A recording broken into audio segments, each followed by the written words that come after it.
Okay. Okay, good afternoon, guys. I am with Graham David today from Blue Beetle Training Company. Graham and I sort of semi-met through LinkedIn, and I've been following for a while and stalking him and sharing his videos. So, Graham, I will let you introduce yourself. Okay, thanks. Well, I run a training company, as you say. I've been running about 25 years now. And the specialism we always say is live case study. So it's how do you take the skills and the abilities you need as a manager, as a leader, and bring them to life for people. So it's all things sort of leadership and meetings. And my personal skill is to do with presentations and conference speaking and pitching. So any time that two or three are gathered together, you've got to stand up and say a few words, which is still the number one fear in this country, I'm delighted to say, because it's great for business. So yeah. Key thing, yeah. I get that a lot, actually. That's one of the questions I get, because I go networking a lot, and one of the networks I go to is it has a 40-second pitch. And I was saying the other week, I even brought this to the attention of one of the guys, was you see literally people as you go around the room freezing, knowing that any minute now it's going to be them next and them next. What sort of tips do you give around that then? Or, because I know you say you enjoy that. And I know I can stand up and just go, hi, I'm here, but not everybody can do that. Well, actually, this is the thing. Everybody can, but what most people do is they turn up at an event like that, and then they're surprised that the guy at the front goes, let's go around the room and introduce ourselves. Now, personally, I hate that as a structure. I think it's awful because it's like creeping death. First person, hello, Dave. I run a butcher's. I don't know what to say. And then sort of Dave has to die 1,000 deaths for 20 more seconds, and then so he goes, thanks, Dave. I'm Spoon. Also a butcher. A butcher's networking meeting. Anyway, so it moves on and it gets closer and closer to you. And the person in front of you could be brilliant, and then you feel even worse, or the person in front of you is probably going to be dire, and you don't want to stand out. So the thing you've got to understand is if you're going to do this, you've got to have a bit of a script ready. And I know a script sounds scary, but it's thinking, how do I start this? What's the best thing I can do? What's the thing that everybody else says that I'm not going to say? So if ever I'm at a networking meeting, we have to go around the room, everybody else is going, I'm Dave, I'm Sue, hello, good afternoon, I'm a bit nervous. So I'll start with a question or something. Yeah. You know what? What am I going to do to introduce myself? I was wondering what kind of things can I tell you? Should I tell you about my training company? It's called Blue Beetle. Should I tell you my name? It's Graham David. And I decided to tell you one thing about me that will really help you if you want to get to know me. For example, I'm just doing that off the top of my head. The point is, it's not about being lively or bright or using humour, which is a thing I tend to use, but it's about thinking, how am I going to introduce myself to best represent me and my company or my business or whatever I'm here to do? And just having something in mind, and once you've played it through in your head 2, 3, 4 times, you know it's coming. Watch question time, and you see professional speakers. Whenever a guy from the audience asks the question, they're all busy scribbling notes down. So when it comes to them, they can go straight into it. Yeah, that's a good point, actually. The one thing I do see, there's a guy I do know that he has a poem to read or something each time, and I've actually got to the point where I actually quite look forward to it. But the thing is, the only thing with that, though, I always said, what do you do for a living? I don't actually know what you do, but I know you do good poems. So I think it goes the opposite way as well when somebody tries too hard, doesn't it? Yeah, there's an element of trying too hard, but there's also, because what you've got to understand is there's the content of what you say, and there's the way you deliver it. So there's what and there's how. So what everybody does is they get really caught up in what. They don't even think about how. So they all do the same thing. So if you go to a conference, right, everybody's got 20 minutes. Literally everybody will stand up and say, right, I'm sorry I'm a bit late. You had to bear with us. I'll try not to be too boring. I'm sorry I'm a bit nervous. Occasionally a hilarious joke like, I'm what stands between you and lunch. The guy after lunch will always go, oh, welcome to the graveyard shift. And these are what I call patterns. Right? We get caught up in patterns of speaking. And once you're in a pattern of speaking, it's really easy to tune out. So your audience is thinking, oh, it's another one. Oh, it's another one. And the problem with your guy doing the poems, no matter how good or interesting or terrible the poems are, that becomes a pattern. Yeah. So he's got a good sort of how he's doing it, but he's got to think about what he's saying and why he's saying it, what he's trying to get out of his minute or 40 seconds or whatever it is. Yeah, true. Because I said, then you also get the person who stands, you say script things, but stands with the piece of paper, head down, reading it. Yeah. And again, I tend to think, oh, bless you. Well, again, if you've got a 40-second thing or a minute thing or a 3-minute thing, it's really easy. So it's like, what's the first thing I'm going to say?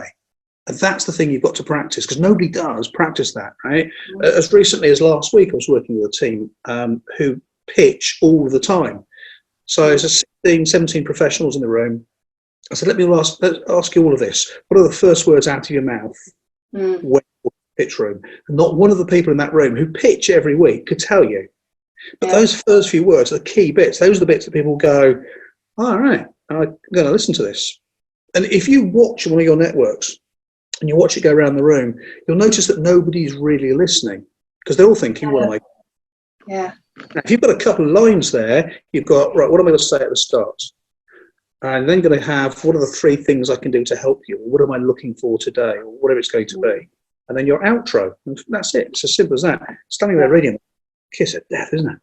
Oh, it is. And I do, I really feel for people, because I know it's really difficult. And, I know when obviously when I first started on this journey, it wasn't easy for me. I mean, now I do find it quite funny, because I tend to people watch the room, and then when it does come to me, I tend to go, oh me. I've been too busy watching everybody else. Yeah, but it's there is so many, you can see, as you say, is the whole, it's awful just seeing that tension build up, and I people like that come to me a lot about it, so it's something that I'm very, very mindful of. It's just about knowing it's going to happen. So if you know it's going to happen, prep for it. Now, notes is better than no notes, but really, you don't need to read notes if you've navigated the way through life without having to read a script to people. And all it is because we're in a slightly different situation. So that part of the thing with confidence is, you've got to understand that nobody really, in a lot of situations, feels confident. And when you join a parent-teacher association, or you join a club, or you join a new business or get promoted, there's this element of somehow I've got to fit in. The thing fitting in is you blend in, and when you blend in, no one's really listening to you. So a bit like the start of a network, actually you do need to stand out. People do need to go, that's interesting, and start to listen to what you're saying. Yeah, no, that's true. So how did you get into all this then? What's your backstory? Well, because I did see on your notes, actor. Yeah, well, so when I was 15, I was really shy. And this is just a sort of small extension of the answer. But when I was 15, I was really shy. And I remember the day itself. I was talking to a friend, and I remember saying, do you know what? I'm going to stop being shy. And whether you call it fake it till you make it, or positive mindset, or designing your future outcome, however you want to phrase these things, whether you're into NLP or whatever, it was simple as that. And shortly after that, I got into drama, A-level, and I'm not exaggerating, I literally used to shake the whole time. 3 people, no problem, but a class of people stood up talking, I would shake, my voice would go, my mouth would go dry, all the things that happen to speakers. And I took a degree in drama.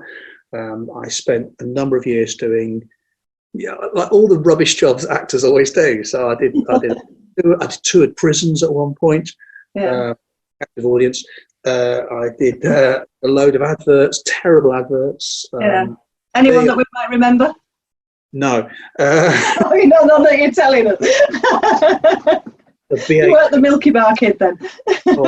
I think I did a BHS advert. Christmas Carol, not Christmas Carol, like a Christmas pantomime years ago. Yeah. Sitcom. I'm just rubbish, right? There's absolute dreadful. But bills, a lot of touring. But it was about 25 years ago, and I got a phone call from this guy who said, "Do you want to come and be rude to the police?" So I said, yeah, okay. Do they know? yeah. Bring a friend. And it was, all it was a training company wanted to give the front counter staff the opportunity to deal with some leery drunk teenagers, or some, do you know who I'm married to, or this is disgraceful, superintendent.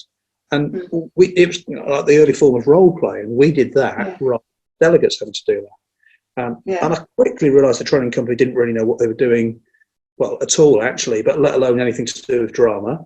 And I started to develop that and build it, and I built new ways of doing it, and that was 20 years ago. So that's how I started. And actually, back to the confidence thing, even though when I started doing that, I'd had, I don't know, hundreds, thousands of hours of performance time. So I didn't get nervous doing TV or radio or performance or anything, street theatre even. As soon as I started doing that same theatre in conference settings, then the nerves, it was really weird. And then I got through that. And then when I was a presenter, nerves came back again. So each stage, it's a new thing. And one of the things you've got to understand with confidence is you've got to keep going up to the edge. People say step zone. You go up to the edge and look over and go a little bit further. Yeah. So that's how I started. And I think kind of went right up to it's completely off there. Yeah. So that's how you did. So you started the company within that time then, or this was just? Yeah, no, I started Blue Beetle in 1996. So just under 25 years. Started in 1996. I'd done a lot of role play for small training companies up till then.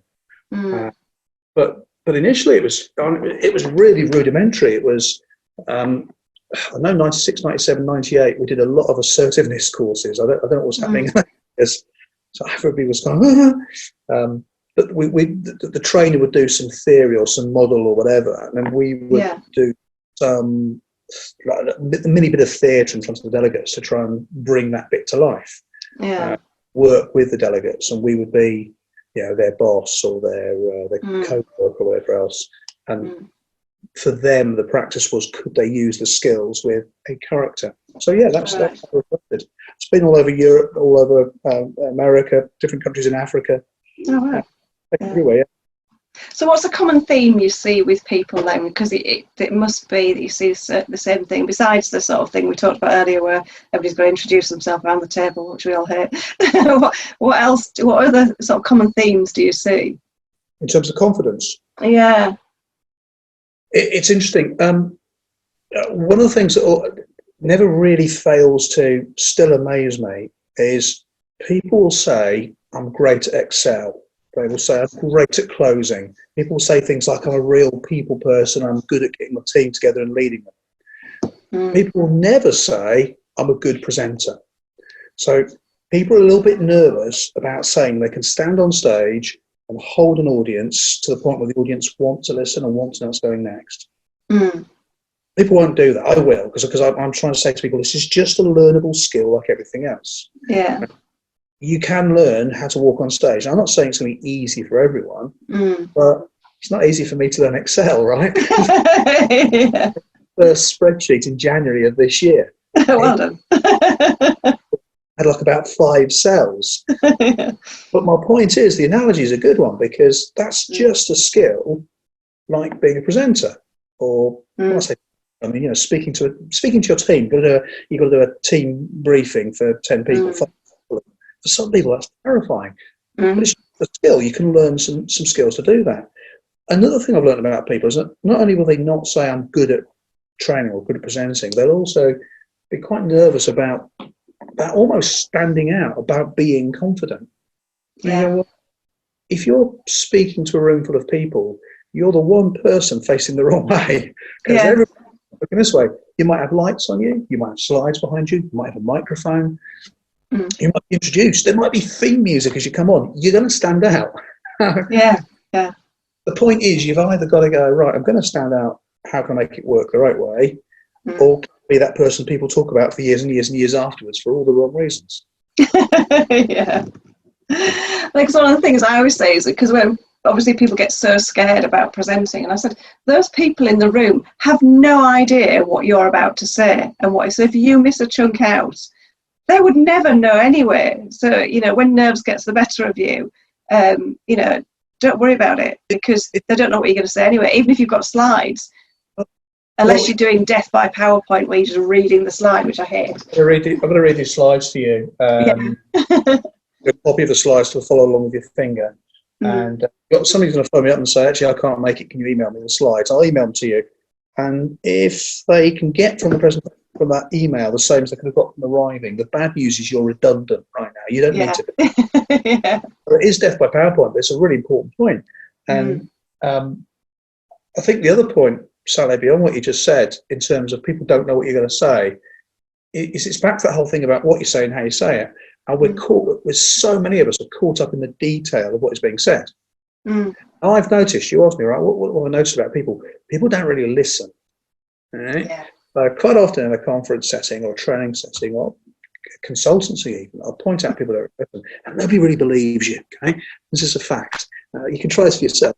Nobody really. Right. I'm going to need to write this down. You'll remember it, right? Mm. People don't really listen. Now, I often prove this by saying people don't listen. I know it's slightly shocking, but I talk to people all the time in big numbers, right? And I know for a fact, no matter how hard you try, no matter how good your content, no matter how compelling you are as a speaker, and I'm really compelling, right? At some point, somebody isn't listening, right? And it's not because of a bad reason. I mean, it might be. It's more likely because we're humans, our brains are just thinking about other stuff.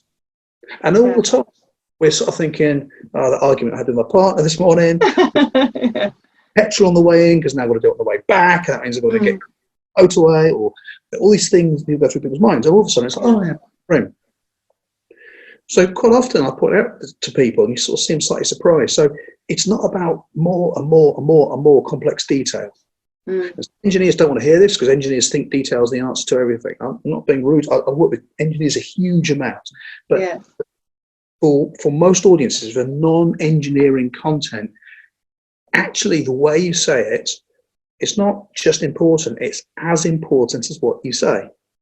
So I know this sounds strange, fish, but you can drop all sorts of words into a little bit of content, and people don't always notice it. They think they noticed it, but they're not too sure. But try it yourself and you'll see what I mean. Just throw a random word in. That's like, what's the thing? There's a video you get shown when you're doing management training, and it's got the bear in the background dancing around or something, that half the people don't notice it because they're so busy focusing on something blue or something. I remember that. I can't remember what it's called. It's the basketball pass test, and there's 3 blues and 3 reds or something like that, and the trainer says the instruction at the beginning is, I want you to count how many passes there are between reds and blues. And halfway through, a guy in a gorilla suit walks on, stands in the middle of the picture and walks. And when you show that to an audience, about half of them typically won't have noticed it and will swear you switched the film. And I do that a lot with people, and it's like, it's not trying to be clever, it's not trying to do anything. I'm as susceptible to this as you, as anybody else. We miss this as humans. We just don't believe we do. So actually, we come back to the thing of speaking, not more and more and more content. It's how many slides can I pack in? Isn't that the worst part of a presentation? You kind of look at the slide and it's, let me introduce myself. My name's Graham David. Click. That's my company. Click. There's a photo of our building. Click. There's that org chart. Click. Oh, really? And then you're on a slides. No, it's when you notice that there's 52 slides in that deck. Absolutely. At that point, I'm back to my patterns. You're thinking about, well, hang on, we've got 20 minutes of this. That's 50 slides. It's really good go some to get these through. And then you start thinking it's run over a bit. We've got another 19 slides to go. And all of this, what you're doing with your audience is they're thinking about the structure and the time, but they're hungry and they need to go to the toilet, rather than what you're saying. What you say is as important as how you say it. That's so true. And I must admit, I don't use words on my slides if I can help it. If I've got to have slides, I have random pictures, because actually they are triggers for me for a memory. And you can see people say, thinking, what the hell is that about? But it's because you're supposed to be concentrating on what I'm saying, not that picture. And I find that so much easier. Yeah, and I think there's more and more. I've noticed that so the last couple of 3 years. I think it's possibly down to TED Talks, but more and more people or audiences, I'm finding, are expecting you to be able to walk to the front of the room and just hold your audience. And what they don't, standing behind the podium going click, click, click. The slides are great, right? That's an amazing invention, but not the presentation. It's a bunch of words or pictures on a screen. What we're doing now is the presentation.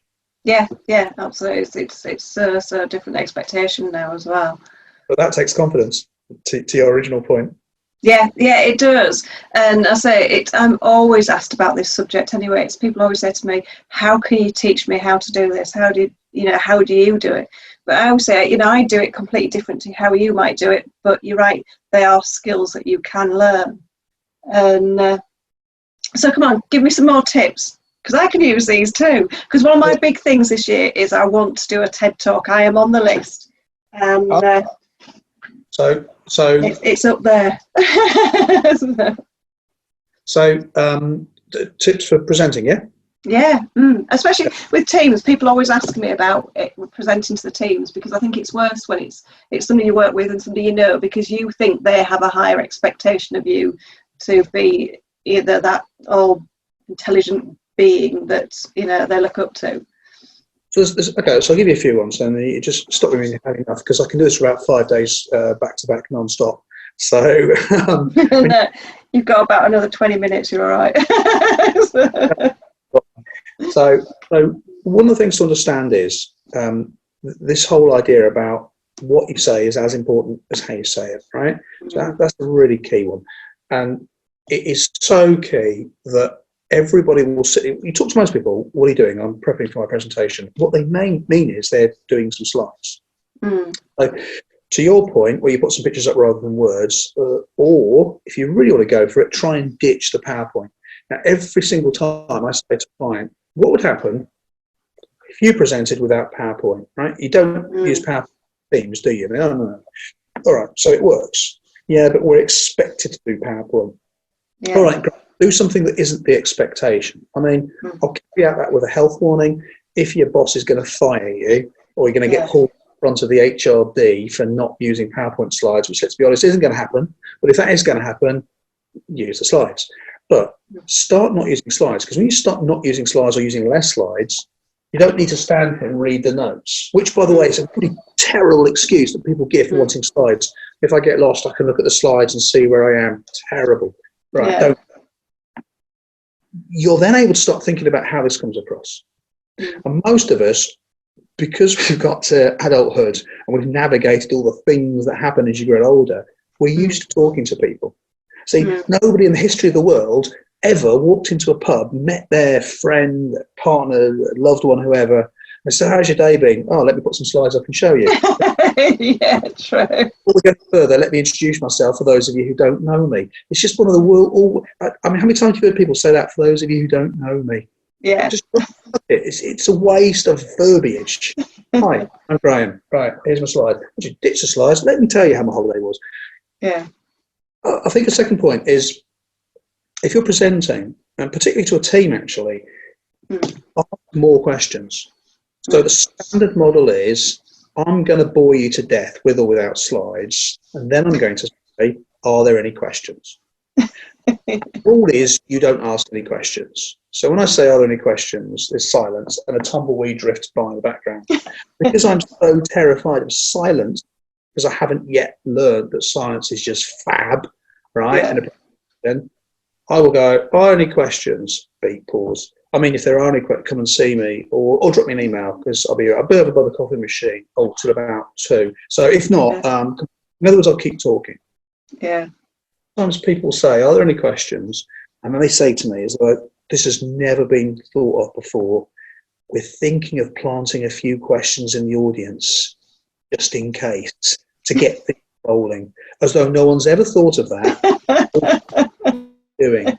Right? If you have planted questions in the room, so stop doing it. It's rubbish. Right?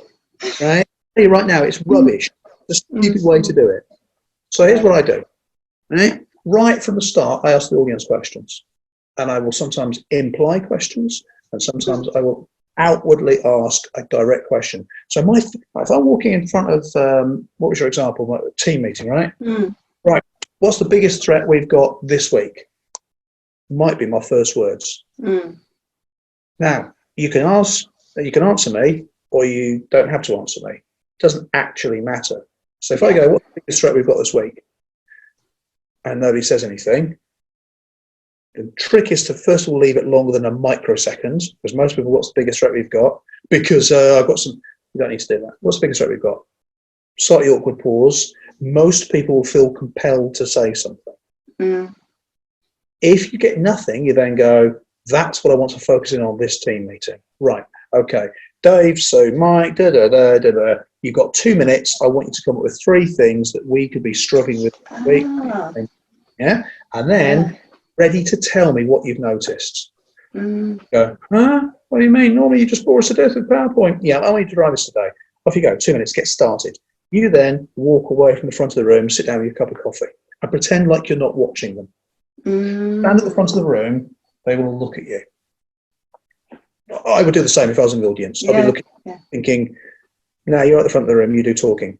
So you're going to walk away and sit down. And most people will then go, oh, right, okay, what do you think? And then you come back 2 minutes later, you go, right, let's give me an idea of what you've got. Dave, give me your first one. Okay, you give me your first one. And you go around the room. All of a sudden, you've got people talking. Here's the weird thing. When your audience speaks more, they think you're a better speaker. Who knew? Right? Yeah, brilliant. The more your audience speak, the more they think you're really good. Now, the same thing, whenever I explain that to a small group of people, they always go, yeah, it's great for a team, but you can't do it in a conference. So, I've done that. Yeah, absolutely. I've done techniques like that for up to 1,000 people. By the way, being on stage in front of 1,000 people is brilliant, right? I can't wait to... That's on my goal list this year. Yeah, behind me. a lot of 300s, 400s, 500s, and let's do 1,000. So it's brilliant. But the thing is, the questions you can use throughout. Questions are the key to a lot more engagement. And people don't run into 1,000 people. Right.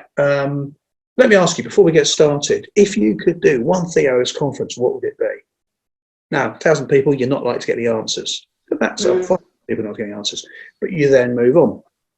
So we've covered questions, we've covered silence. Let's talk about silence. Silence is brilliant. But with silence, you can also pause. Yeah. You can change your tone. I'm speaking way, way, way slower than I was a minute ago.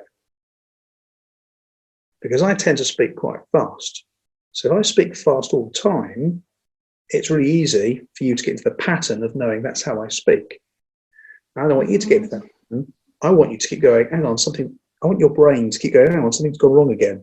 Something's different now.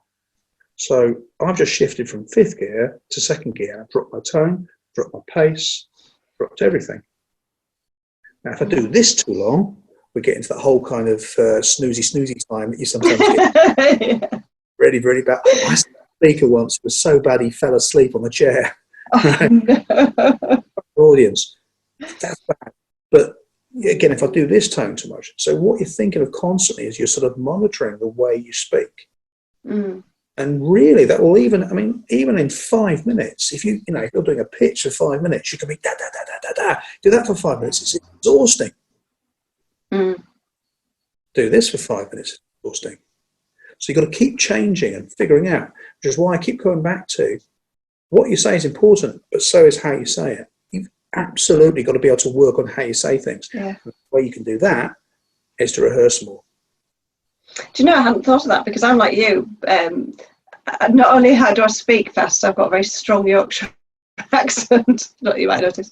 I can see people's faces sometimes going, what the hell has she just said? So I tend to find I have to repeat myself or literally say, I can see that you didn't get that. So that's really interesting. Because the other one I always talk about is listening to understand as well, rather than, because I find that if you're in a small group of people, they are so busy knowing that you're going to ask a question. They're so busy thinking about a question. They're not listening to understand what you're about to say. So they tend to miss completely what you've said. People ask questions for the wrong reasons. If you ask most audiences, why do you ask questions? And they will always say the same things. First of all, they'll say to check understanding. The second thing they always say is to make sure they're still awake. I love this idea of setting your speaking standards so high that your measure of success is the audience is still awake. So actually, the reason you ask questions is there's multi-reasons, and it's about engagement, and it's about upsetting patterns, and it's about doing the unexpected. It's not being different sake, being different because different works. Yeah. About the pace, that gear thing we just spoke about. It's about, if you want to get into learning styles, I work hard to make my vocals as engaging as they can be. Yeah. But still just my voice. Whereas if different people from the audience ask questions or make points, now we've got some other voices mixed in. Brilliant. I've now got Look, here's a classic one, right? You start saying to your team meeting, right, what are our rules for today? I've got them on the slide here. The rules are going to everybody else's rules. What you say in the room stays in the room. Ask questions, get involved, you'll get more out of it. There's no such thing as a stupid question. There's loads of stupid questions. Get your audience to say to you, right, what are our rules for today? Because your audience will go, I think we should do this. Okay, that's a good idea. What else? It doesn't matter. The rules are going to be the same, but they're going to be in their own words. That's important. Yeah, that's true. Do you know, it's things like this I hadn't thought of, actually. I quite like these. I want to steal these. You know this, don't you? It happens all the time, yeah. All the time. Yeah. So, we've spoken for half an hour. I'm going to actually let you go. Actually, I could talk to you all day. I love things like this. And I say it's things that come up so much. Yes. So where can we find you, Graham? Well, there's a few places. I'm trying to be all over LinkedIn. I've not yet dominated LinkedIn, but you can find me if you type in Graham David and then type in Blue Beetle. Usually, as far as you get to BL, then I'll appear. I've got a bit of a blue steel photo going on. You know, Zoolander. I wasn't trying to do blue steel. I was just trying to look good for the photo. It's a bit of a blue steel, a white T-shirt thing. Yeah. So yeah, I'm on LinkedIn. You can also find me on. I have a podcast called Be a Better Speaker. Oh, right. Okay. You start typing Be a Better Speaker. For a while, it was just me popping up, but now you've got Be a Better Gardener and Be a Better. Anyway, Be a Better Speaker. There's probably about 30 or so episodes on there now, and they cover lots of typically 10 to 20 minute sessions. I've got a couple of interviews on there, and that's pretty cool. Or you can find my website, which is bluebeetle.co.uk. That's my training company. So any or all of those places, and you can track me down. Thank you very much for that. Really appreciate it. And I shall hopefully speak to you again very soon. We'll talk soon. Thanks very much.